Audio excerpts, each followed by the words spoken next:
शिवसेना उद्धव ठाकरे गटाचे विभाग प्रमुख विजय थोरी यांचा मुलगा विशाल याच्या खून प्रकरणातील 4 संशयितांना देहू पोलिसांनी ताब्यात घेतलंय। 6 मार्चच्या मध्यरात्री विशालचा मृतदेह साई दर्शन कॉलनी समोर विकास नगर किवळे येथे आढळला होता। तर लाकडी दांडके, सिमेंटचे ब्लॉक तसेच झाडांच्या कुंड्या विशालच्या चेहऱ्यावर मारून त्याचा अज्ञात लोकांनी निर्घुण खून केला आहे अशी प्राथमिक माहिती समोर आली होती। तर या गुन्ह्यात देहू पोलिसांनी गोपनीय बातमीदाराच्या मदतीने तपासाची चक्रे फिरवत चौघांना ताब्यात घेतलंय।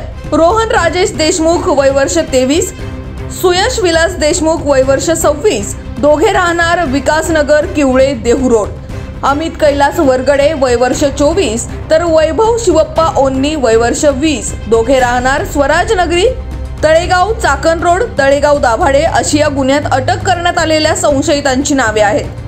विशाल याच्या खून प्रकरणी पोलिसांनी या चौघांकडे कसून चौकशी केली असता त्यांनी देहू पोलिसांना असे सांगितले की जुन्या भांडणाचा राग आमच्या मनात होता, तेव्हा त्या कारणावरून आम्ही 6 मार्चच्या मध्यरात्री विशाल हा एकटा असल्याचे पाहून साई दर्शन कॉलनी विकास नगर किवळे येथे लाकडी दांडके, सिमेंटचे ब्लॉक तसेच झाडाच्या कुंड्या विशालच्या चेहऱ्यावर मारून त्याचा निर्घुण खून केला।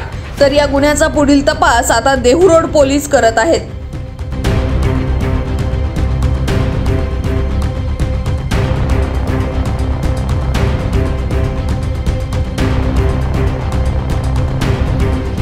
Sameer Shaikh, bureau chief, Pimpri Chinchwad.